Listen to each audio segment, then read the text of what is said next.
25 फरवरी केंद्रीय गृह एवं सहकारिता मंत्री अमित शाह ने किया मध्य प्रदेश के भोपाल में 2 दिवसीय ग्लोबल इन्वेस्टर समिट के समापन सत्र को संबोधित।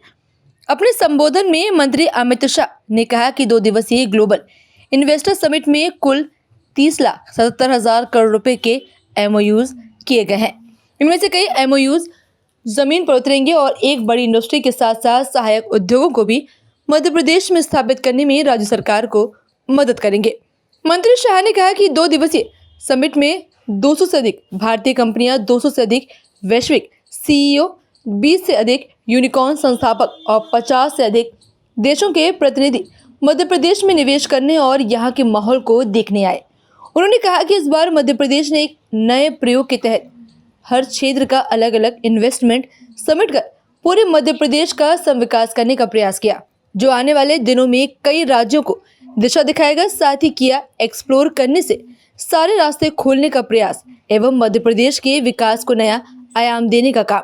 मंत्री शाह ने कहा कि मध्य प्रदेश हमारे देश की भव्य सांस्कृतिक विरासत से भरपूर है और प्रधानमंत्री श्री नरेंद्र मोदी जी द्वारा दिए गए विकास भी विरासत भी के सूत्र को चरितार्थ करने के लिए राज्य कई प्रयास कर रहा है। केंद्रीय गृह मंत्री ने कहा कि प्रधानमंत्री मोदी जी ने देश के युवाओं और 130 करोड़ की जनता के सामने 2047 तक भारत को पूर्ण विकसित राष्ट्र बनाने और 2027 तक दुनिया की तीसरी सबसे बड़ी अर्थव्यवस्था बनाने का लक्ष्य भी रखा है। मध्य प्रदेश के लिए युग परिवर्तनकारी इस कार्यक्रम में मेरे साथ मंच पर उपस्थित मध्य प्रदेश के मुख्यमंत्री डॉक्टर मोहन यादव जी, मोदी जी की मंत्रिपरिषद में मेरे साथी श्रीमान राम मोहन नायडू जी, उप मुख्यमंत्री मध्य प्रदेश श्री जगदीश देवड़ा जी, उप मुख्यमंत्री मध्य प्रदेश राजेंद्र शुक्ला जी, मंच पर और मंच के सामने विराजमान अलग अलग उद्योग गृहों के सभी प्रतिनिधिगण, मध्य प्रदेश के मुख्य सचिव जी, उपस्थित सभी मंत्रीगण, आप सभी को मैं बहुत बहुत बधाई देना चाहता हूं। सबसे पहले ये 2 दिवसीय ग्लोबल इन्वेस्टर्स समिट के समारोह पर मैं डॉक्टर मोहन यादव और उनकी पूरी टीम, उनका मंत्रिमंडल और मुख्य सचिव से लेकर पूरी प्रशासनिक टीम को मैं अभिनंदन देना चाहता हूं कि ये 2 दिन के अंदर 30,77,000 रुपये के एमओयू को जमीन पर उतारा है। यहां आने से पहले मैंने मुख्यमंत्री जी और मुख्य सचिव जी से बात करी, आगे की कार्य योजना के लिए थोड़ा जानकारी भी लिया और मुझे पूरा विश्वास है जिस प्रकार की कार्य योजना मध्य प्रदेश सरकार ने बनाई है, ये 30,77,000 करोड़ के एमओयू, इसमें से महत्तम एमओयू जमीन पर उतरेंगे। इतना ही नहीं, एक बड़ी इंडस्ट्री के साथ एंसिलरी इंडस्ट्रीज जो कई सारी आती हैं, जो इस एमओयू में समाहित नहीं है, उसको भी अच्छे तरीके से मध्य प्रदेश में स्थापित करने का काम मध्य प्रदेश प्रशासन करेगा, इसका मुझे विश्वास है। मित्रों, ये 2 दिन के कार्यक्रम में 200 से अधिक कंपनियां, भारतीय कंपनियां, 200 से अधिक वैश्विक सीईओ, 20 से अधिक यूनिकॉर्न संस्थापक और 50 से अधिक देशों के प्रतिनिधि मध्य प्रदेश में इन्वेस्टमेंट करने के लिए, यहां के माहौल को देखने के लिए आए हैं और ये बहुत बड़ा अचीवमेंट मध्य प्रदेश के लिए है। इस बार मध्य प्रदेश ने एक नया प्रयोग भी किया। ये प्रयोग आने वाले दिनों में बहुत सारे राज्यों को भी दिशा दिखाने वाला है कि हर क्षेत्र का एक अलग इन्वेस्टमेंट समिट 2 दिन का कर पूरे मध्य प्रदेश का एक प्रकार से समविकास करने का प्रयास किया गया है और मध्य प्रदेश के अंदर उद्योग बढ़ाने का काम इस प्रयोग ने किया है, ऐसा मैं मानता हूं। ये 2 दिवसीय समिट के अंदर मध्य प्रदेश ने अपने इंडस्ट्रियल पोटेंशियल, सेक्टोरल पोटेंशियल और विकास के लिए ग्लोबल पोटेंशियल को भी एक्सप्लोर करने के सारे रास्ते एक्सप्लोर कर ये बहुत बड़ा अचीवमेंट किया है। यहां कई सत्र हुए, विषयगत सत्र भी हुए, विभागीय शिखर सम्मेलन भी हुए और अंतर्राष्ट्रीय मंच के डिस्कशन भी हुए और ये सभी ने मध्य प्रदेश के विकास को नया आयाम देने का काम किया है। मित्रों, हम सभी जानते हैं कि मध्य प्रदेश हमारी देश की भव्य सांस्कृतिक विरासत से लैस राज्य है और मोदी जी ने जो सूत्र दिया है, विकास भी विरासत भी, वो सूत्र को मध्य प्रदेश चरितार्थ करने के लिए ढेर सारे प्रयास कर रहा है। इसका मुझे बहुत आनंद है। मित्रों, पूरे देश के परिदृश्य की बात करें तो 2047 तक मोदी जी ने देश के युवाओं के सामने, देश के 130 करोड़ की जनता के सामने एक पूर्ण विकसित राष्ट्र भारत को बनाने का संकल्प रखा है और 2027 तक दुनिया की तीसरी बड़ी अर्थव्यवस्था बनने का संकल्प भी रखा है। मध्य प्रदेश की ये इन्वेस्टमेंट समिट, मुझे विश्वास है कि दोनों लक्ष्यों को सिद्ध करने के लिए न केवल सहायक होगी, इसमें बहुत बड़ा योगदान भी देगी, क्योंकि जो नई कल्पना है डेवलपमेंट की, वो कल्पना में कभी कोई एक सरकार देश का विकास नहीं कर सकती। टीम इंडिया की कल्पना में भारत सरकार और सभी राज्यों की टीम इकट्ठा होकर समग्र भारत का विकास करे, इस दिशा में जाने का जो लक्ष्य मोदी जी ने रखा था, उसको मध्य प्रदेश के इस कार्यक्रम ने बहुत आगे तक बढ़ाया है।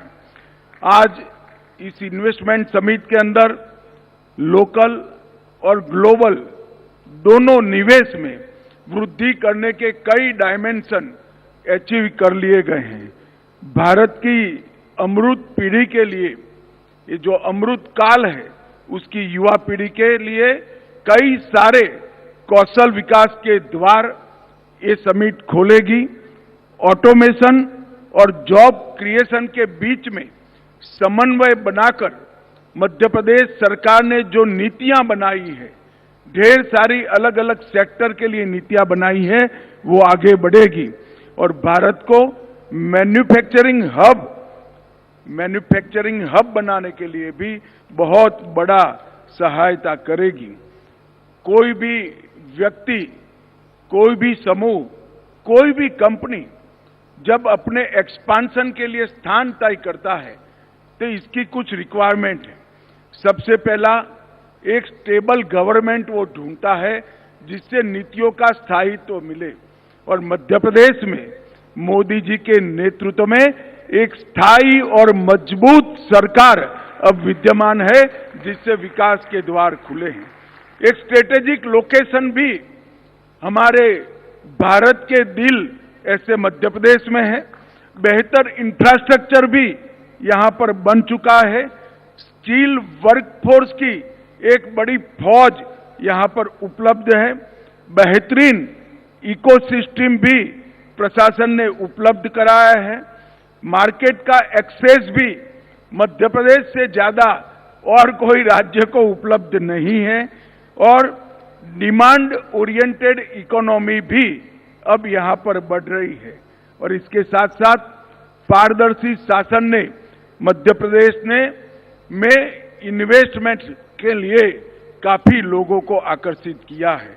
यहां लैंड भी है, लेबर फोर्स भी है, माइंस भी है और मिनरल भी है। उद्योग की संभावनाएं भी हैं और ढेर सारे अवसर भी है। शिक्षित युवा भी है और स्किल वर्कफोर्स भी है। हर तरह से मध्य प्रदेश इन्वेस्टमेंट के लिए एक बड़ा आकर्षक केंद्र पूरे भारत में बना हुआ है। मैं आज मध्य प्रदेश की जनता को भी ये बताना चाहता हूं कि एक जमाना था जब मध्य प्रदेश को बीमारू राज्यों में गिनती की जाती थी। रोड, बिजली, सिंचाई, पानी की उपलब्धता, हर क्षेत्र में मध्य प्रदेश बीमारू माना जाता था। भारतीय जनता पार्टी के सातत्यपूर्ण 20 साल के शासन के बाद आज मध्य प्रदेश में 5 लाख किलोमीटर सड़क नेटवर्क बना है, 6 हवाई अड्डे हैं, 31 गीगावाट की ऊर्जा क्षमता है, जिसमें से 30% क्लीन एनर्जी है। IIM, IIT, AIIMS, IITM, NIFT, NIFD जैसे कई प्रतिष्ठित संस्थान मध्य प्रदेश के युवाओं को ये मौकों के दोहन के लिए योग्य बनाते हैं और देश भर में सबसे ज्यादा खनिज संपदा प्राप्त करने वाले राज्यों में हमारा मध्य प्रदेश है। मैंगनीज, कॉपर, रॉक फॉस्फेट, कोयला, चूना पत्थर, लोहस, कई सारे मिनरल्स मध्य प्रदेश में उपलब्ध है और आज एक प्रकार से मध्य प्रदेश देश का कॉटन कैपिटल भी बन गया है। देश का 25% ऑर्गेनिक कॉटन का सप्लाई हमारा मध्य प्रदेश करता है और मध्य प्रदेश फूड प्रोसेसिंग के लिए भी बहुत महत्वपूर्ण राज्य माना जाता है। राज्य सरकार ने 2025 के वर्ष को उद्योग वर्ष के रूप में बनाने का तय किया है और ईज ऑफ डूइंग बिजनेस के लिए जन विश्वास विधेयक पारित करने वाला मध्य प्रदेश देश में सबसे पहला राज्य बना है और मुझे विश्वास है कि सभी प्रयासों से मध्य प्रदेश पूरे भारत में टॉप अचीवर बनेगा। आने वाले दिनों में मध्य प्रदेश में जो पोटेंशियल है, एग्रीकल्चर पोटेंशियल, इंडस्ट्रियल पोटेंशियल, ये सारा 100% एक्सप्लोरेशन करने में टीम मध्य प्रदेश सफल होगी, इसका मुझे विश्वास है। मित्रों, मोदी जी के 10 साल के शासन में भारतीय अर्थव्यवस्था 10वें क्रमांक से छलांग लगाकर 5वें क्रमांक पर आई है और मुझे विश्वास है 2027 में हम विश्व की 3रे नंबर की अर्थव्यवस्था बनकर आगे बढ़ेंगे।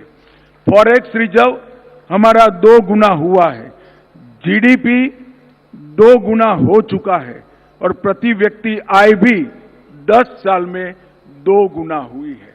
मगर मैं बड़े विश्वास के साथ मध्य प्रदेश और देश के लोगों को बताना चाहता हूं कि ये 10 साल में हमने एक बहुत बड़ी बुलंद इमारत की नींव डालने का काम किया है। ये जो नींव डली है उस पर आने वाले 10 साल में भारत के विकास के कई नए आयाम गढ़े जाएंगे, क्योंकि इसके लिए ढेर सारे सुधार मोदी जी के नेतृत्व में हुए हैं। मैं इसमें से सिर्फ बैंकिंग की बात करना चाहता हूं।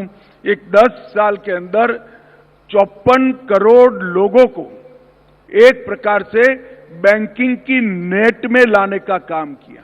ये ऐसे लोग थे जिनको आजादी के 75 साल तक बैंक अकाउंट खोलने का सौभाग्य भी नहीं मिला था।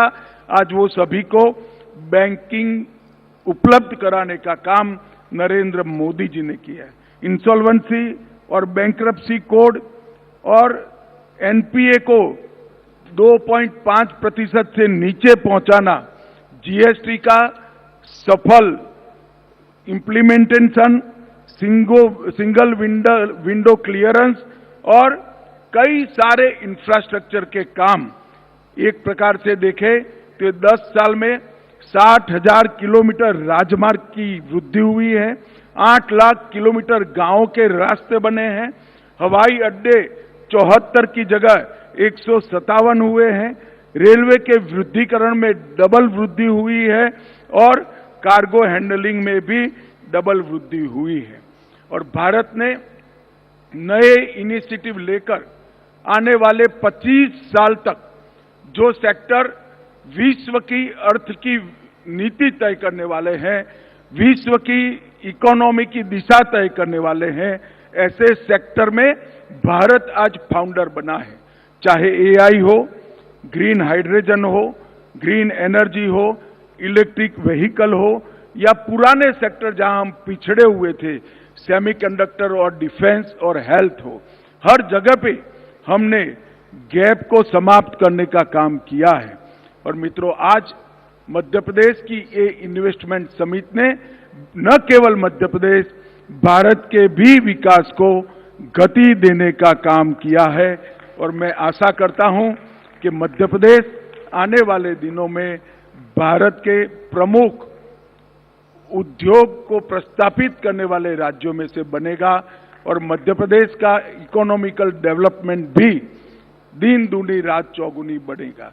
जो लोग विश्वास कर मध्य प्रदेश में इन्वेस्ट करने के लिए आए हैं, मैं मध्य प्रदेश सरकार और भारत सरकार की ओर से उनको विश्वास दिलाना चाहता हूं कि यहां एक पारदर्शी आपको एडमिनिस्ट्रेशन भी मिलेगा, स्थायी नीतियां भी मिलेगी और 2 कदम आगे बढ़कर आपके सामने हाथ बढ़ाने वाला प्रशासन भी मिलेगा।